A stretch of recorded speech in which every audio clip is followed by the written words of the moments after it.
One Bloor West collapse. 314 contracts canceled. Here's what buyers need to know.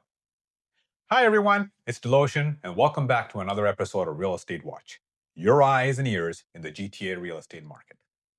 Today, we're going to break down one of the biggest shocks Toronto has seen in years. An Ontario judge has canceled 314 pre-construction condo deals at One Bloor West, one of the most expensive, high-profile, and troubled projects in Canada. So let's go through exactly what happened, why the court stepped in, and what this means for anyone buying pre-construction in Ontario. So Peter Osborne has approved a request from Alvarez and Marsal, the court-appointed monitor, to cancel 314 out of 329 pre-sale contracts. Here's what that means. Only 15 buyers get to keep their original contracts, and 314 deals are gone. Most of those buyers bought in 2017, 2018 when Marsal Developments was marketing the project.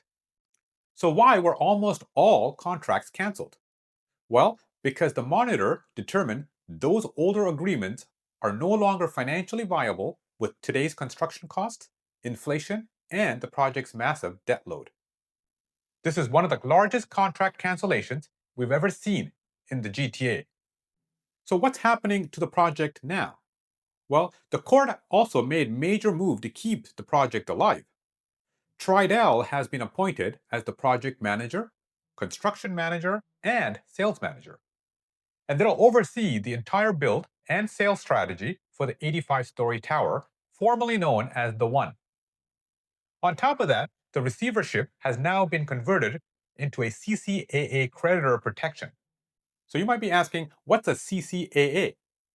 It's a federal restructuring process used when a big company is insolvent but still has a chance to reorganize instead of collapsing. It gives the project protection from creditors, a controlled restructuring plan, oversight from the court-appointed monitor. And this is where Alvarez and Marsal steps in. They're one of the top firms in North America that courts rely on when major companies or real estate projects run into serious financial trouble. Let me explain what receiver versus monitor, what it really means. So Alvarez and Marsal actually shifted roles in this process. Here's the simple breakdown. A receiver or receivership is full control. When Alvarez and Marsal acts as a receiver, they take full control of the project. They can sell assets, replace management, and negotiate with lenders, and act on behalf of the secured creditors, have complete decision-making authority. Think of a receiver as a takeover. The developer loses control entirely. And monitor is an oversight, not control. So under CCAA, Alvarez and Marsal's role changes. As a monitor, they do not run the project.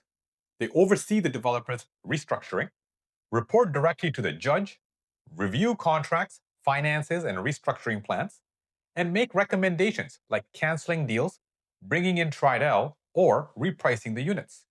A monitor is more like a court-appointed supervisor, making sure the restructuring is fair and transparent for buyers, lenders, creditors, and developers. So in simple terms, the court believes the project can still be saved, but the old contracts had to go in order for the number to work. So what do buyers get now? Well, every canceled buyer will receive a full refund of their deposits, all interest earned, and a chance to repurchase their units. But here's the catch. That repurchase will be at today's pricing, not 2017 or 2018 pricing. So once that priority window closes, units will be sold at full current market value.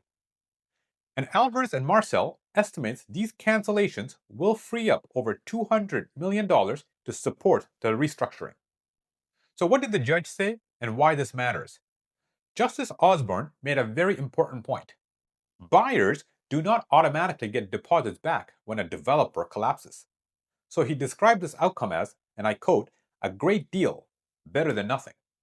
He also noted that many secured lenders, the ones who put hundreds of millions of dollars into this project, will likely not be fully repaid.